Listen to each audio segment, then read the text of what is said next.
Monday, June 30th, and there has never been more time that we have spent apart than in just the last week.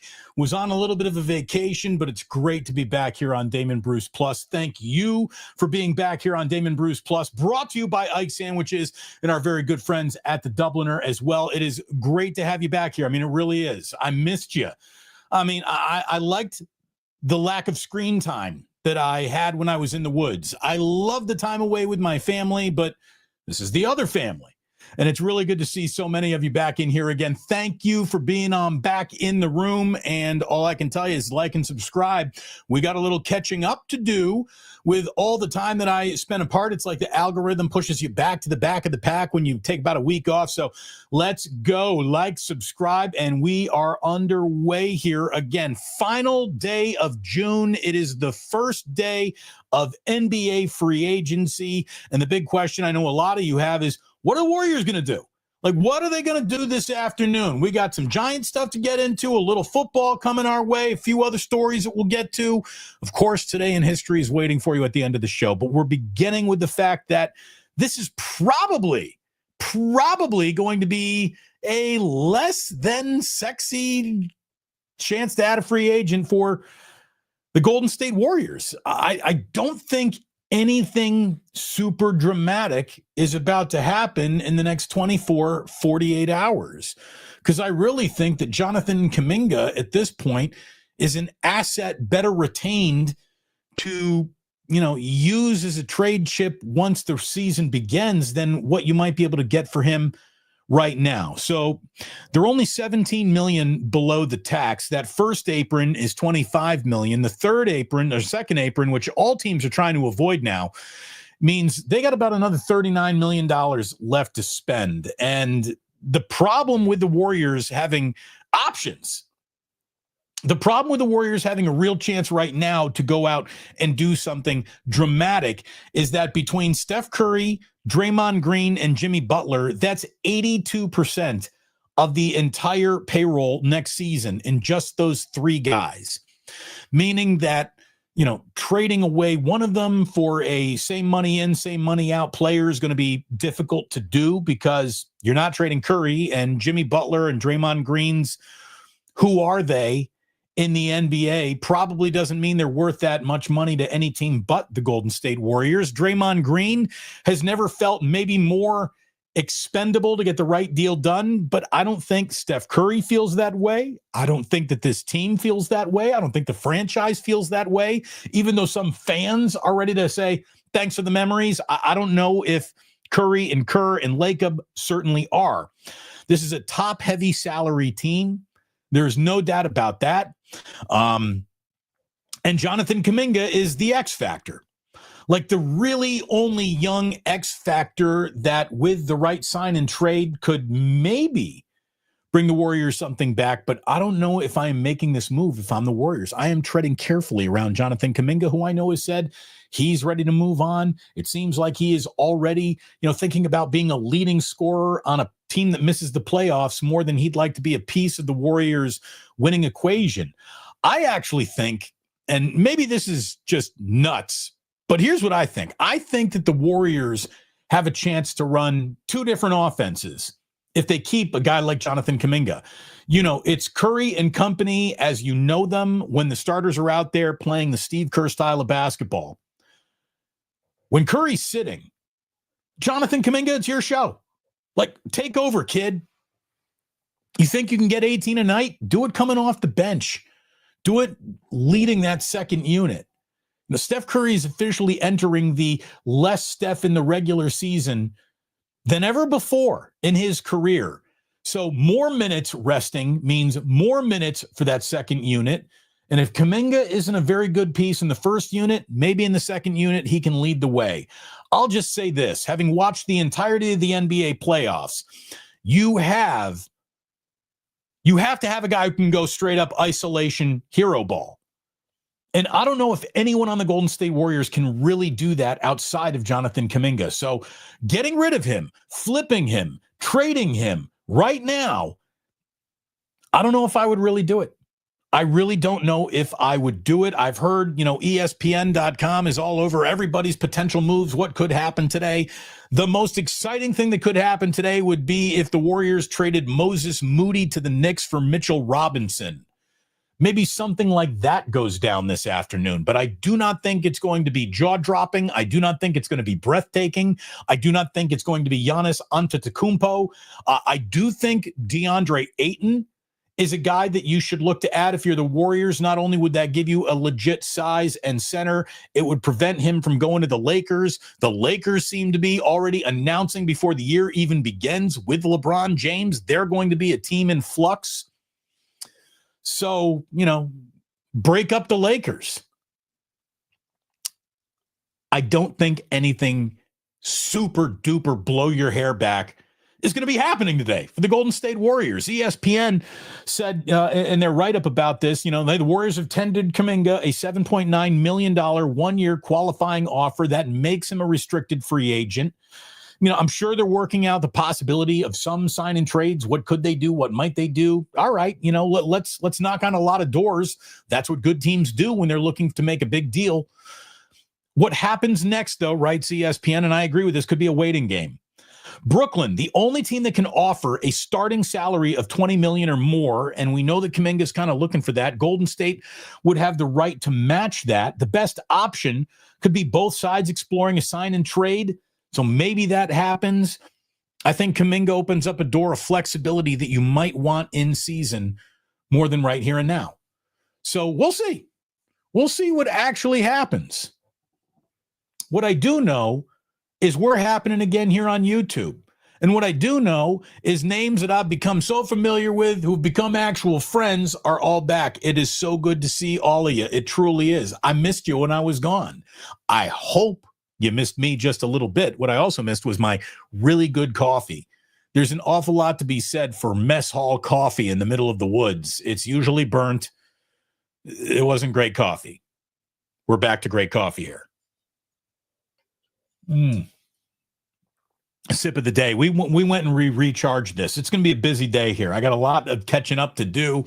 I got a lot of planning the upcoming season ahead. And look, man, we are getting so close to football that there's no pretending that we're almost even in off season anymore. Like, it is going to be the 1st of July when we wake up tomorrow. This means you got like 6.5 weeks before you're playing football. There's 41 days remaining between today and the 49ers' first preseason game against the Denver Broncos. So there is an awful lot that is going to be happening in the next couple of weeks. That last player to be added might be out there. Already talked about this on Wake Up with Kruger. I think Keenan Allen is a player the 49ers should be talking to. Jadeveon Clowney is maybe a player that the 49ers should be talking to. Asante Samuel Jr., maybe a player the 49ers should be talking to help round out that secondary. So we'll see.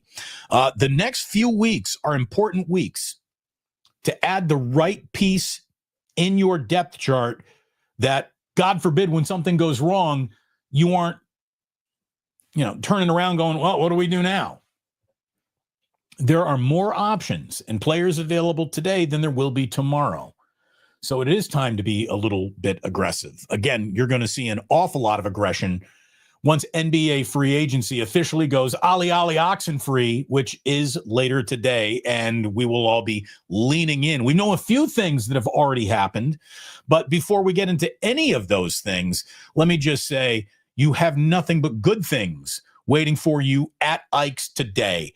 Have you had that graduation party? It feels like all of that's kind of in the rearview mirror. It means you're either back to work or you're starting work, and they're going to say, whose turn is it to get lunch?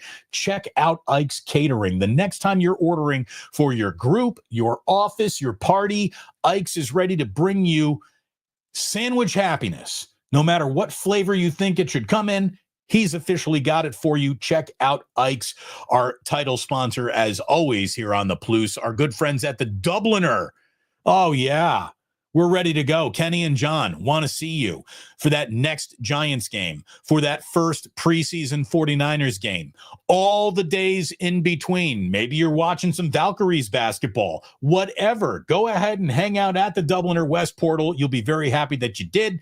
Oh, you can bring that Ike sandwich right to the bar. I mean, they're not going to get that's not supposed to be in here. No, bring in what you need to bring in to hang out at the Dublin or West Portal. You will be very, very happy that you did. So, look, I doubt that the Warriors do much to get anybody really excited. As I said before, I think Kuminga is an asset still worth working with before you just say thanks for the memories. But I think you might get more thanking him for the memories once the regular season begins. Some team gets desperate. It'll be interesting to see what happens today. I don't think it's going to be very much. DeAndre Ayton is a free agent right now. He has been bought out. That is a conversation that the Warriors should be having. DeAndre Ayton is the rim protection, the center that this team has been needing. Is he going to clog that lane a little? We'll work on all that as the regular season goes along. I don't think you want that guy going to LA. Did you see that James Harden has a 2-year, $81.5 million deal to stay with the Clippers? I mean, that is just the most Clipperish decision that you possibly can. Let's bring in a player, retain a player who's officially never meant winning for a franchise that has never meant winning. Good luck with James Harden officially turning into an old man in these final 2 years. $81 million. Who has given James Harden $40 million a year? I mean, what are the Clippers just bidding against themselves for James Harden services? Who's putting up $40 million for James Harden? That's weird. Very, very weird. Speaking of very weird, one of the things that happened while I was away in the woods is that Kevin Durant got traded to the Houston Rockets. I see why it fits. I see why Houston did it. And I can also guarantee you that Kevin Durant probably right now is growing tired of the Houston Rockets front office and is going to demand a trade. I mean, God. In the history of basketball, it is hard to find a player who is as good as Kevin Durant is and remains to be, who's been passed around like a joint or a town trollop this often and as many times in his bound-to-be Hall of Fame career. As a matter of fact, I did a little research here. Kevin Durant is now on his 5th team. You want to talk about Hall of Famers who played for 5 teams? Well, Dominique Wilkins is one of them, but he's getting passed around late in his career. Gary Payton, again, getting passed around to multiple teams late in his career. Shaquille O'Neal played for 6 teams. But again, 3 of them come in the final 3 seasons of his trying to just hold on, cash as many checks as I can before I'm officially out the door career. Moses Malone played for 6 teams. Kevin Durant is on his 5th team. He is way too good to be on his 5th team, to be a mercenary. Like it absolutely damages Kevin Durant's career, reputation, and resume in my mind. I just think it's pathetic that fitting in, standing out, being the reason that this team got over the hump will only be a part of Kevin Durant's career when he was with the Golden State Warriors. And we all know that even though Durant was an on-court leader in many ways, he never led that team out of a locker room, not once. Steph Curry in a hurry every single time. Draymond, more of a leader, sometimes good, sometimes bad, than Kevin Durant. Kevin Durant is a guy who's just out there to get his. It seems that way. Now, you add the best mid-range game, one of the best jump shots in the world to what Houston was doing last year, that's more dangerous. But I just think a career as significant as Durant's reaching a 5th franchise when this guy still got years left to play is lame as hell. I think Kevin Durant has been steered so wrong in his career by bad just bad leadership, bad agent decisions, not talking him out of bad decisions. It's weird, man. Absolutely weird. and it devalues what is truly one of the great players of all time. Speaking of adding value, I'm not about to do a Golden State Valkyrie playoff segment, but the Golden State Valkyries might find themselves in an expansion year in a playoff conversation. They weren't expecting that, to the point where I believe Chase Center's been booked out for what would be opening round playoff games. So that could be a problem. Ladies might be heading to Oakland if that happens. There's still a lot left for that to happen. But here's one thing that we do know. The Valkyries have been so much of a on-court success and business success that there's no doubt that, looking at what that they have done early on in their careers, in their franchise's life cycle, that the WNBA has decided to expand once again. Cleveland, Detroit, and Philadelphia will all have WNBA teams by 2030. If the Valkyries had fallen flat on their face, that's not happening. So the newest team in the NBA, I think, WNBA, is directly leading to other new teams in the WNBA. And all I'm going to tell you is, let's see what their business looks like 6 years in, when all the shiny and new has worn off. That's when I'm interested in leaning into the reality of the Valkyries, but they could not be off to a better start for an expansion franchise than they seem to be right now. And, when we talk about the great expansion franchises of our lifetimes, I don't know if we've ever seen a team like the Golden Knights in Vegas in the NHL come roaring to life as well as they have. And the Valkyries are, pretty damn impressive early on. I'll give them that. I'm not pretending that I'm watching much. I'm not pretending that I'm interested, but I am interested in the business around this as much as anything, probably more than anything. And business is a booming. And what I like is Valhalla, the Valhalla, Valhalla. That's great. I like that. I like that. Oh, Red Jets dropping it. Told you, Damon. The GW Whirls are playing some basketball. Here's the deal. Just go ahead and play defense. Figure it all out along the rest of the way. It's amazing what a formula that is in basketball across all levels. Everybody out here is just trying to look good and score. If we just try to play an awful lot of defense, by definition, we're going to be in games we're not supposed to be in.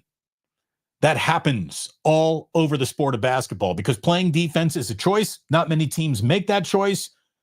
Good on the ladies in the lavender for doing it. Congratulations.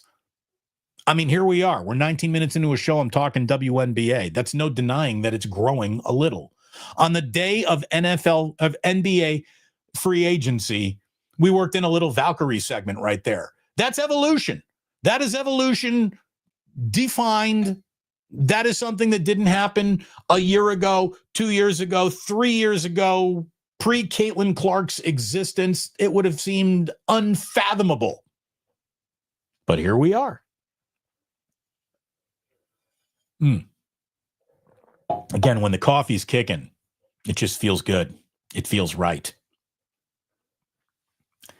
9 weekends until football.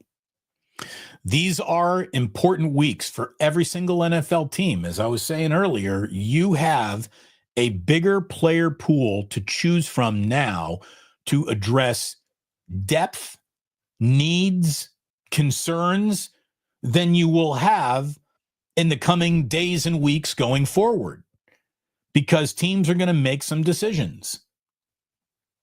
The decision that I would make if I were the San Francisco 49ers right now would to, with more cap space available than any other team in football, I would use that cap space for a sequence of 1-year deals, no more than 2-year deals for any of these guys. I would absolutely call Keenan Allen. I see how this wide receiver group with one injury becomes something that you're concerned about really quickly. Keenan Allen was a 70-catch, 704-yard, 7-touchdown player for an influx all year long Bears team. how much he has left, I believe, could be discovered by Kyle Shanahan in his return to Northern California. I mean, this was a guy who was a California Golden Bear. I would bring in Keenan Allen if I were the San Francisco 49ers on a 1-year, what do you got left deal. I would do that. I would also talk to Jadeveon Clowney. Is he who he used to be? Was who he used to be ever worth the number 1 overall pick? I don't know. I think Jadeveon Clowney's been a little bit of a disappointment. He's at the vagabond point in his career, but he can play like 3 different defensive line positions. He can play over your center. He can play just D tackle. He can play edge, obviously. I just think he's a versatile piece that I might have a little more confidence in to get the job done than a guy like Robert Beal Jr. Robert Beal Jr. is someone who, you might package for the pipe dream that Shamar Stewart might be available from the Bengals, but I don't think that's going to happen. Agbo Okoronkwo. I know I'm butchering that last name. He is available from the Cleveland Browns. Again, a player who is ascending is probably a wrong way to say it. They wouldn't be cutting him if they believed that. But a player in a different situation, as young as he is, could be an interesting guy to add. Again, it wouldn't take anything but money. You don't have to trade for him. You don't have to put any future assets on the line for that guy. Might be someone to check out. And again, I would be interested in Keenan Allen above Amari Cooper. I would be interested in Asante Samuel Jr. before I was interested in Stephon Gilmore. And I really wouldn't be that interested in giving up any future picks to bring in anyone. Deal with the pool that you're in right now. Deal with the player pool. What do we have here? Ahmad Z. Replace him with Bill Belichick. I'm tired of that choker. Isn't it a little early in the year to be doing this? First of all, Bill Belichick's got a job, and he's going to do whatever his girlfriend tells him to do. And she said, go coach North Carolina.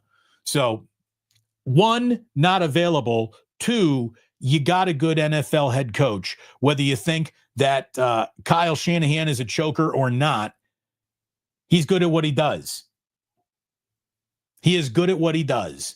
And if you can't see that, you're probably just a little bit too football basic to really be a welcome part of this channel. Okay. I mean, we're talking about something that is actually happening. You're ranting like a child about something that isn't happening. So just enough. Enough. I'm not doing this Kyle Shanahan can't coach bullshit for another year, whether he wins the Super Bowl or not. Although I will say this, I was talking about with Larry today on Wake Up. It was good to be back. Could you imagine? I almost don't even want to say it again. Could you imagine if the 49ers reached the Super Bowl, it was a home game, and Shanahan lost again? Oh, that would just be the single most devastating possible conclusion to the year. It would be better to miss the playoffs than lose the Super Bowl. Almost. I almost believe that for Kyle's reputation. That would just be almost unsurvivable.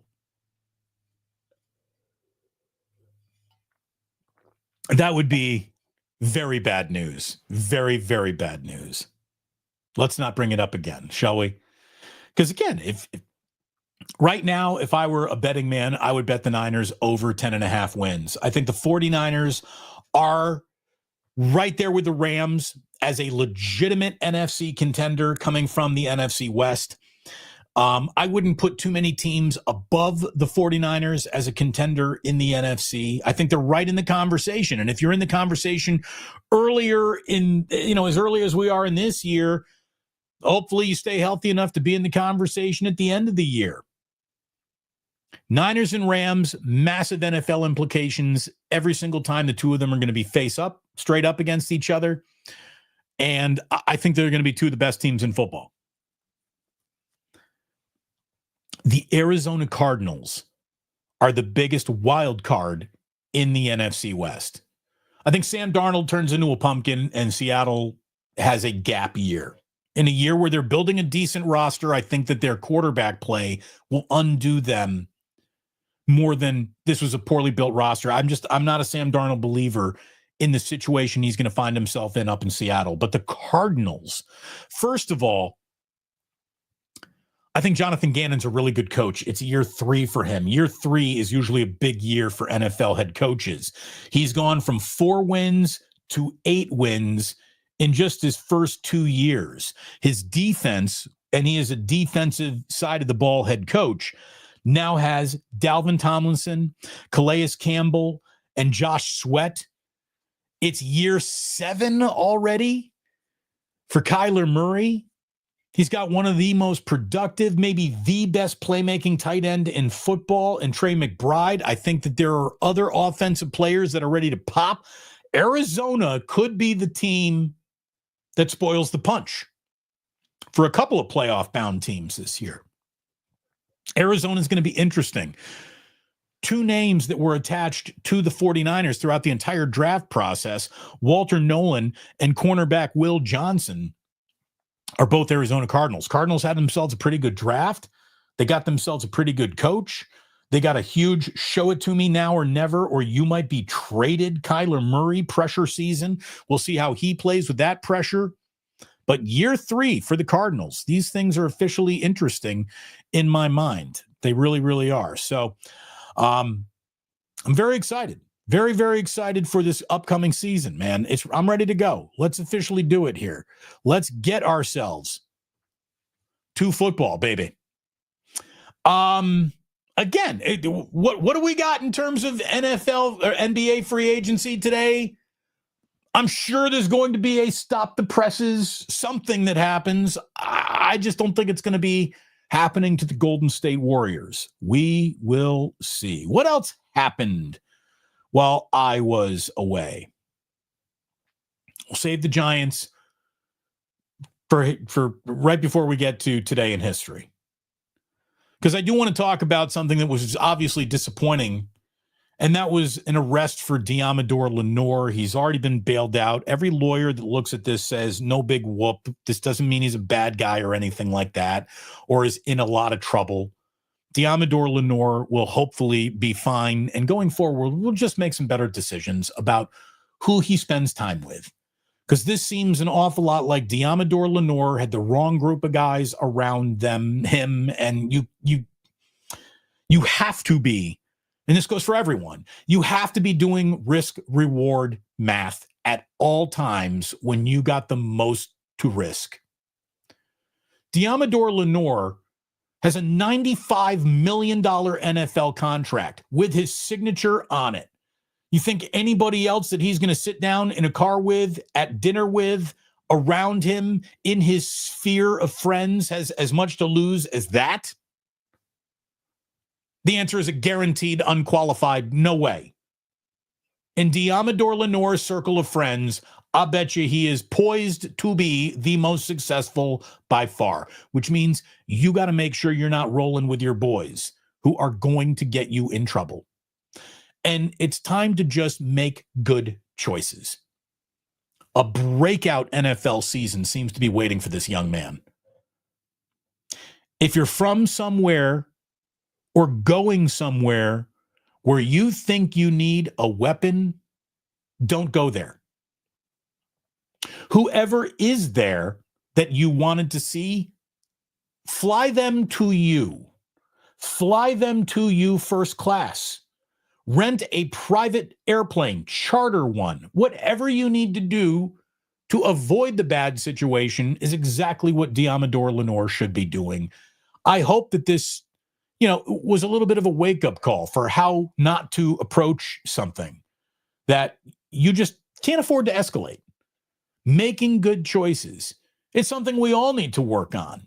It's something all of us need to do.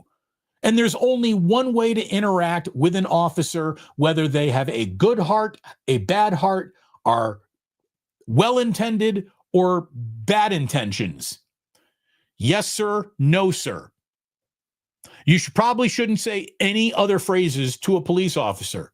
Yes, sir. No, sir. In any situation you're in. This is good advice. I saw somebody earlier in the chat when Larry and I were talking about this saying, oh, here we go. You got two old white guys giving advice to young black men. Yep, take it. We're right. Yes, sir. No, sir. Hands at 10 and 2. Hand them your license. Hand them your registration. Yes, sir. No, sir. The only correct way to go about a traffic stop for anyone, regardless of color.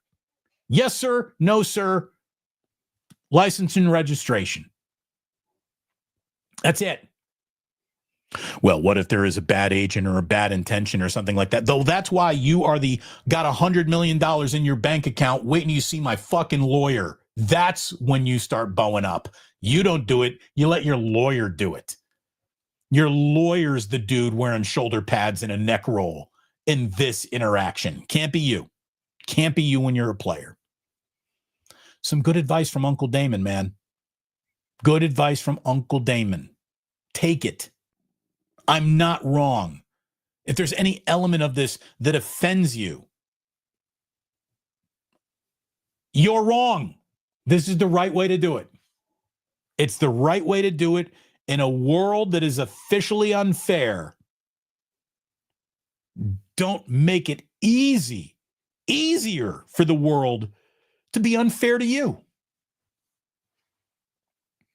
The other bit of NFL news from today is that the Miami Dolphins have made a big trade, I guess, trading Jalen Ramsey to the Steelers, and Minkah Fitzpatrick is back in Miami after all. The Dolphins also traded tight end Jonnu Smith to the Steelers for a late round pick swap. So, I see it being advertised as a blockbuster. I don't know if that is a blockbuster at this point in Jalen or Minkah's career, but those are big players with big salaries on the move.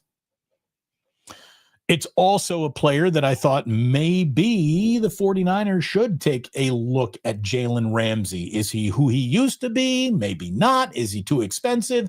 Maybe so.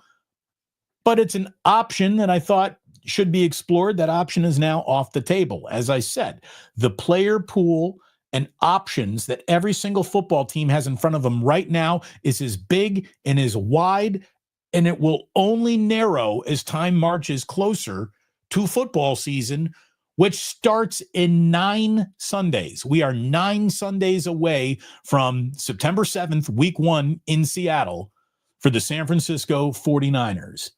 And oh, by the way, a reason why I hope you like and subscribe to today's show, especially if you're someone new, especially if we're stumbling across your algorithm for the very first time. We are going to be doing watch parties again for each and every game this year. We are going to be doing better post-game. We are going to be doing some call-in weekly shows that we have not done in the past. So year 3, covering the NFL here on the Plus. We are officially a bigger YouTube channel than KNBR is. So I'm pretty proud of that and what we've built over the first 2 years here. And again, I keep on telling you, we're just getting started, baby. Just getting started. 2 years in already, we back, kids. I want you to put the word out. We're up again. Stringer bell.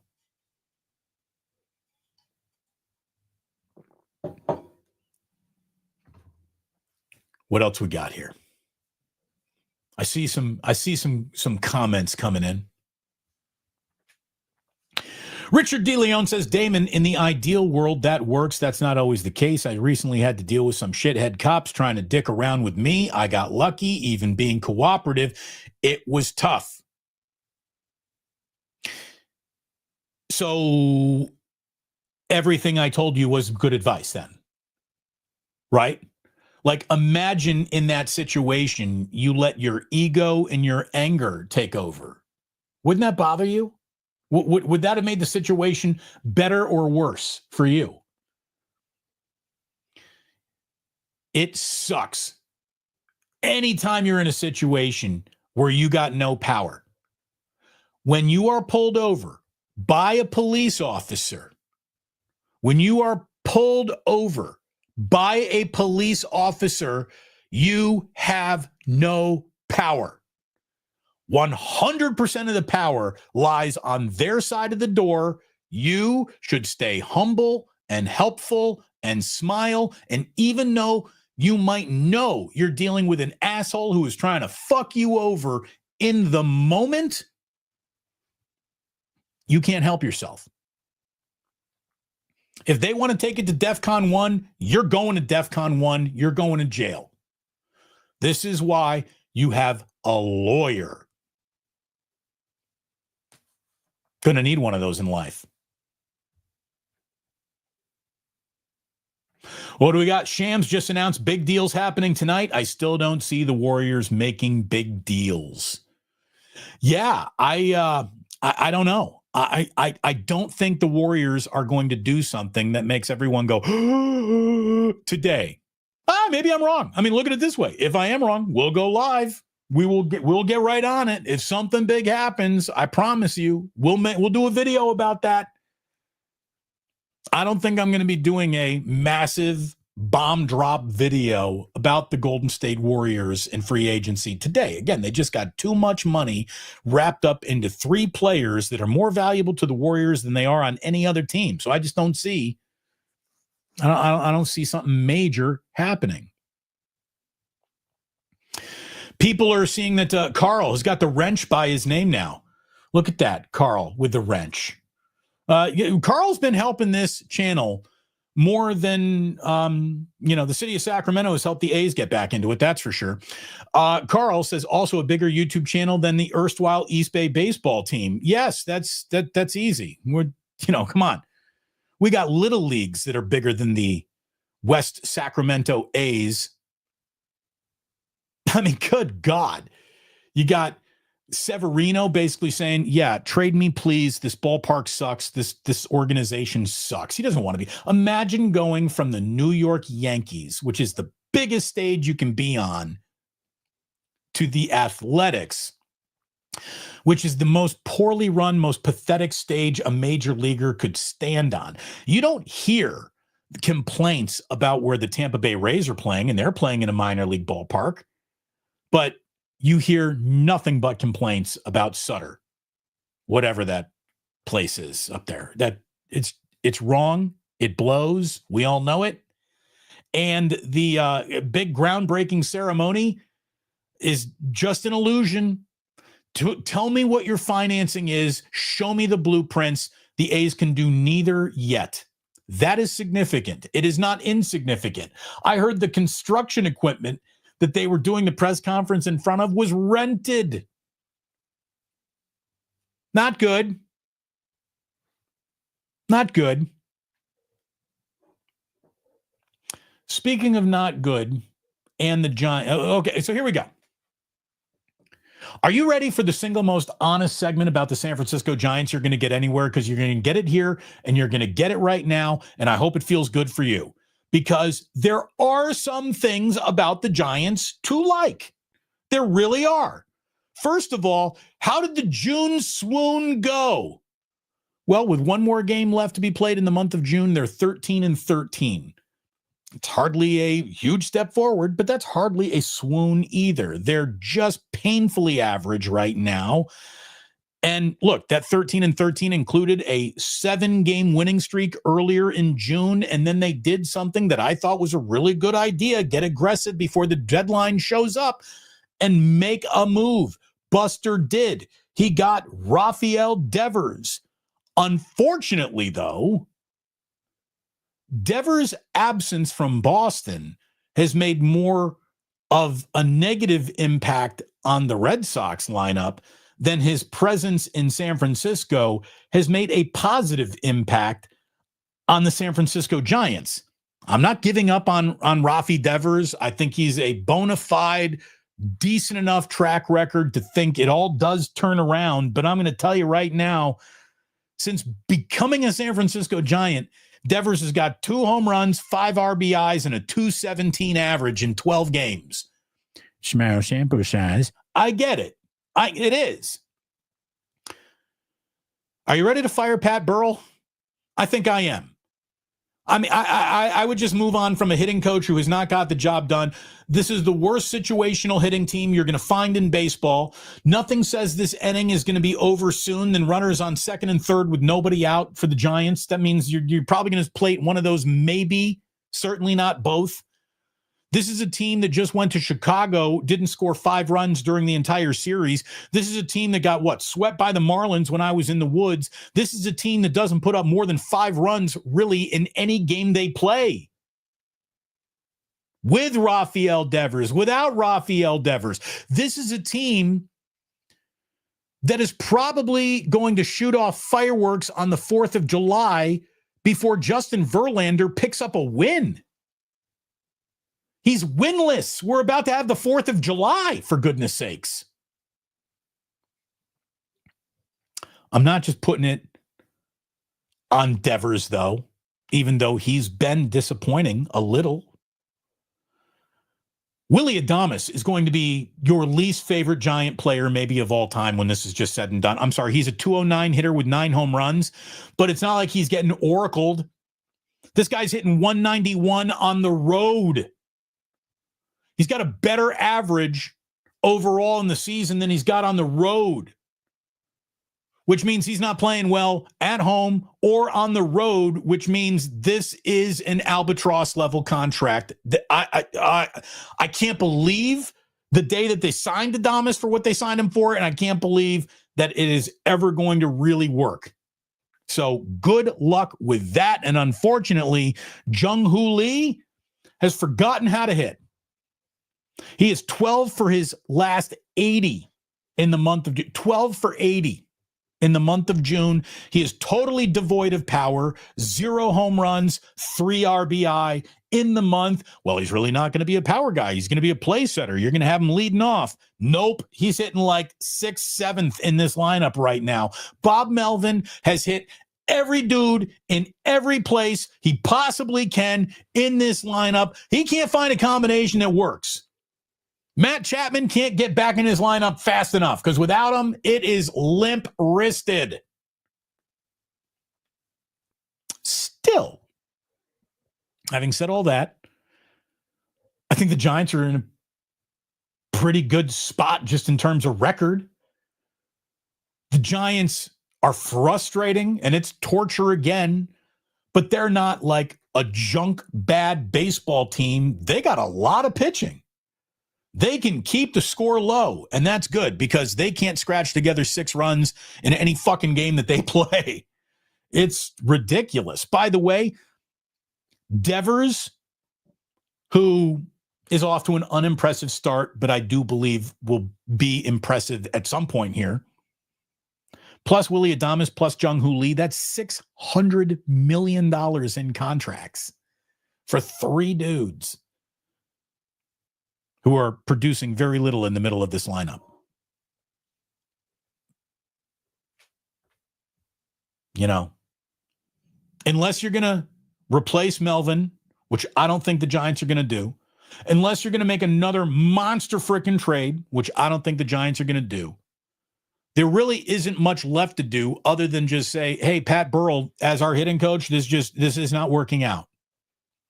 Buster hired you because you're his pal. And it's just not working out. This is not working out for Pat Burrell. What did I see? Well, the Giants are averaging 4.9 pitches per plate appearance, which is one of the best in all baseball. Their situational hitting is garbage. So a new set of eyes on the situation is what I would prescribe to this team right now.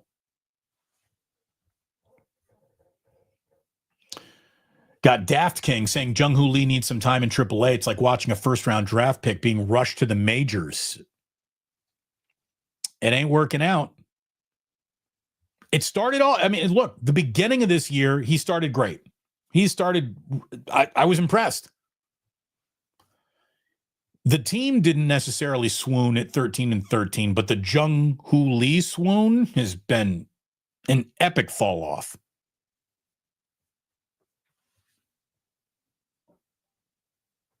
So look, let's see what happens today. Today is a day to monitor social media. By the way, when I was in the woods for a solid week there, only having social media in the mess hall or in the lodge, it was fantastic. My boys had such a good time up at the Lair of the Bear. It's this place for Cal alumni, and Jillian is one of those. Jillian had a great time. Boy, we woke up her competitive edge in softball. Like, my wife got out on a softball field, and she's out there just like calling her own shots like Babe Ruth. Jillian had a monstrous return to the sport of softball, so much so that she's like, I need to join a softball league when we get back to San Francisco. It awakened the beast in her. It was fun. I'm a little scared.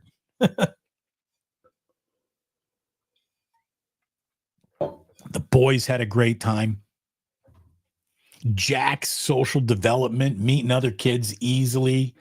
Ozzy, our almost 4-year-old, just had chicks dripping off him. I mean, 7, 8, 9, 10-year-old girls were like, oh, he's so cute. I want to play with him in the pool. He was just, dude, my man Ozzy's going to crush it. There's no doubt. Once that kid gets to the marina, look out, ladies. Good times. Good times with the family in the forest, sleeping under the trees, basically in a wooden box with a tarp over it. That's what the tents were. And it was great. It was great. The boys did a really good job roughing it. So I missed you all. I really did. Missed you. Let's see here. What is this? Nate says, Damon, is there a larger Forbes franchise in pro sport with less of a fan base than the Fishers? No, I don't think there is any argument to be made that you have a worse owner in sports today than John Fisher, and how he has been allowed to remain is a disgrace that baseball has to carry with it every day that they're playing baseball games. John Fisher has no business being a steward of a major league franchise. He sucks at it, and we have nothing but overwhelming evidence to say, no matter how assured this move looks to be, no matter how much Major League Baseball will help him ram this through Vegas and down Vegas's throat, that it's going to work out. Even if they build the single most glorious, spectacular stadium ever built. Remember, the Pittsburgh Pirates built a glorious, spectacular stadium and have sucked every single minute that they have occupied it, and I would imagine that the A's will do that as well. Their reputation is simply no one wants to be there. By the way, here's another thing about just bringing it back to the Giants real quick. You better hope that Rafael Devers turns things around, because Devers is regarded by everyone in baseball as that guy can hit. And if he shows up with the Giants and is someone who just cannot hit and make that ball pop at Oracle, no one will ever sign with the Giants. If Rafael Devers goes belly up statistically, no free agent's going to sign with the Giants. You better take your next $400 million deal and put it in your entire farm system, because developing players who can actually play at the major league level will be the only way you get real major leaguers at the major league level. No one is going to want to come and play for the Giants if Devers stinks at the plate as a DH here. So be careful with that. Be careful with that. Hey, Damon, are there multiple Bear Lair group events? Oh, they got every day planned to the minute. And if you want to go itinerary the whole way through, they got a couple kids groups that go together. They got all sorts of outdoor activities planned and things that you can do and art planned. I mean, it's wonderful. If you're a Cal guy, you got to make it up there. Week 3, Camp Gold. Everyone thinks that their week and their camp is the best. It's nuts. It's basically what it is. It's total Cal indoctrination. They recruited me hard. I told them, go Hoosiers. We took your quarterback. We're in a better conference. Zoltmus says, went camping last week too. Great times, great memories. Glad you're back. I'm glad that you went away too, man. Disconnecting from the world.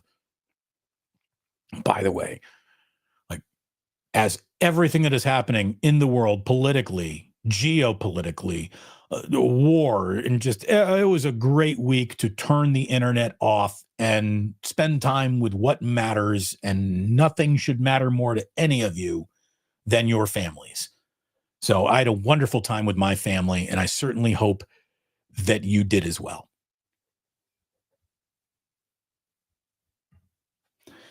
Is Willy Adames the worst signing in professional sports history?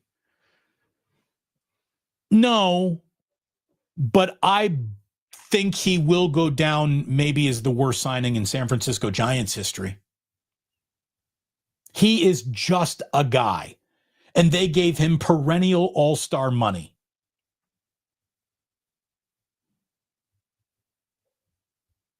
I'd rather have Christian Koss as my everyday shortstop over Willy Bust Adames. Yeah, and Christian Koss has been an adventure early on here too.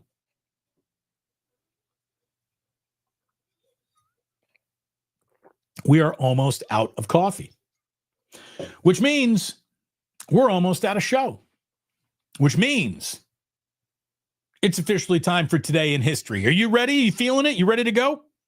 Ready to go? Here we go.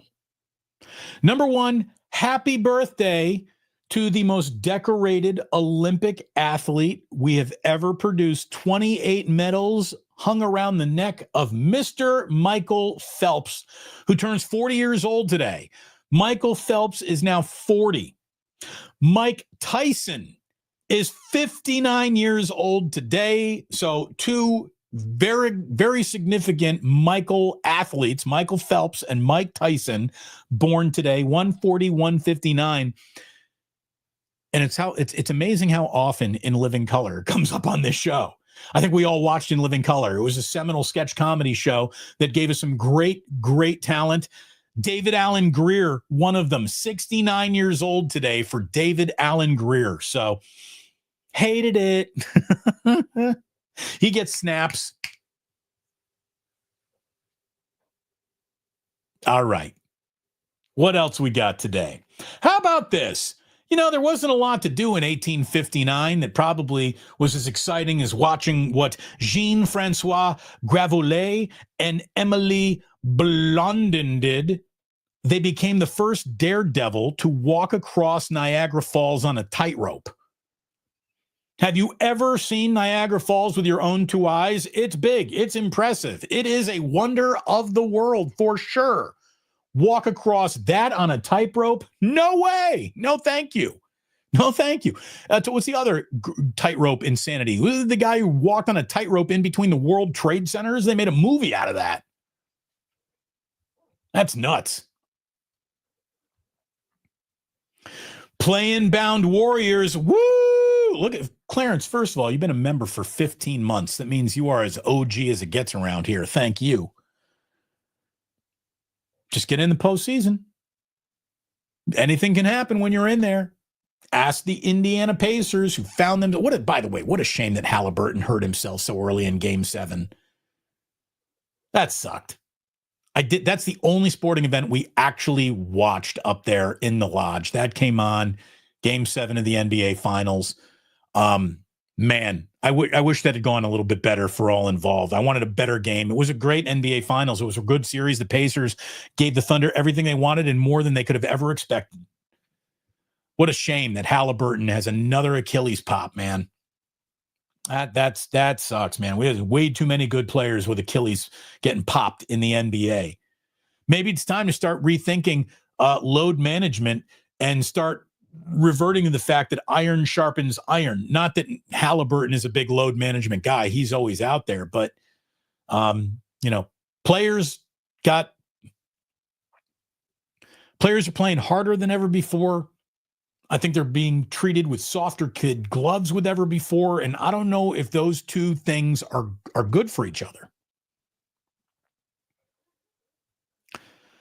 Speaking of time in the forest, today, in 1886, the U.S. Division of Forestry was officially recognized. So nice forest, everybody. We were up in the Stanislaus National Forest. That's where we were. Pinecrest Lake was the closest body of water to the lair of the bear. And it was beautiful, man. That Pine Crest Lake is beautiful up there. Got those sugar pine trees. You got the redwoods. Pine cones the size of whiskey bottles. Like this was the average size of a pine cone from the sugar pine. If you were walking through the forest and a sugar pine cone hit you in the top of your head, you would probably be concussed. Those things are freaking huge. Tatum, Irving, Halliburton. Don't forget Dame Lillard. It sucks, man. Absolutely sucks. Joe Schmo confirming they're big. Yeah, those sugar pine cones, man. I'll get you. Better than a coconut. It's funny that you bring that up because I got to use one of my favorite. It's not as scary as you think. Someone was talking about a shark attack, and I brought up the fact that more people die of falling coconuts than shark attacks. But no one ever made a story about a movie about like how dangerous coconuts were the way that we got Jaws. So there you go. Widowmakers. Yes, softness, they are. You don't want that. You don't want one of those falling on you. One of those falls out and like hits the roof of your tent. You're like, what the fuck is that? Sounds like an anvil being dropped on you. Today in 1894, the Tower Bridge across the River Thames in London officially opened. Hello, Tower Bridge. Hello. Today in 1936, Margaret Mitchell's Gone with the Wind was published. Don't read the book, see the movie. Today in 1952, Guiding Light premiered on CBS. The Guiding Light. Oh, for you soap opera fans out there, I know that one's big. We go all the way between 1973 and 1999. Nothing significant happened. And today in 1999, one of the hardest I've ever laughed in movie theaters ever was South Park's Bigger, Longer, Uncut. When Cartman picks up the megaphone early and he, why don't you suck my balls, Mr. Garrison? And then they go into the uncle fucker. That's like the hardest I think I've ever laughed in a movie theater. Shut your fucking face, uncle fucker. Oh my God. That is the hard. I mean it. It's as close to falling out of my chair as I ever came in a movie theater.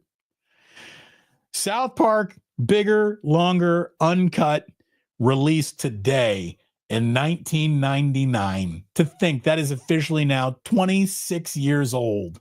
Good God. We're getting old fast, kids. Let's see. Today is social media day. Like, isn't every day social media day? Here's my suggestion for you on social media day. Get off social media as much as you can. I will say this. What was awesome was coming out of the woods and on Sunday, looking at my screen time. My screen time went from what is like shamefully 5-6 hours a day sometimes on my phone down to like an hour. Thank God. I needed that. Absolutely needed that. Today's also Corvette Day. Corvette, your key midlife crisis car, if there ever was one. But I got to say this about the Corvette. The new ones that are out there right now look like Ferraris, man. I saw a couple of Corvettes pass me on the highway driving up and back from Lair of the Bear that are clearly the brand new Corvettes out there. And if I was going to have a midlife crisis car-wise, those new Corvettes are awesome. They really do look good. So I'm not even a big car guy. But those new Corvettes, they look fast when they're parked. And so there it is. It was so good to be back with you. Thank you for coming on back home here. Hit like and subscribe if you have not. We got coffee cups. We got T-shirts. We got merch. But again, We got delicious sandwiches that if you really want to support the channel, get yourself to Ike's. Tell them that Damon sent you. You go into the Dubliner West Portal. You tell them Damon sent you. And you tell your friends it is officially time to start paying attention, because when we are over here, we're one of the biggest sports talk entities happening in the Bay Area still, and there ain't no stopping that. Year 3 NFL is coming, and we are going to be crushing it for you. I know that I'll be on with Scott Reese on Kron a little bit later on today. We're going to tape something that he's going to air in a later newscast, so that's coming up, and we got a lot coming up for you here on the Plus. It was great to be back. Thank you so much for being here once again, and please, do remember that sports don't build character, they reveal it. Like and subscribe, because in the meantime, like that, he's gone.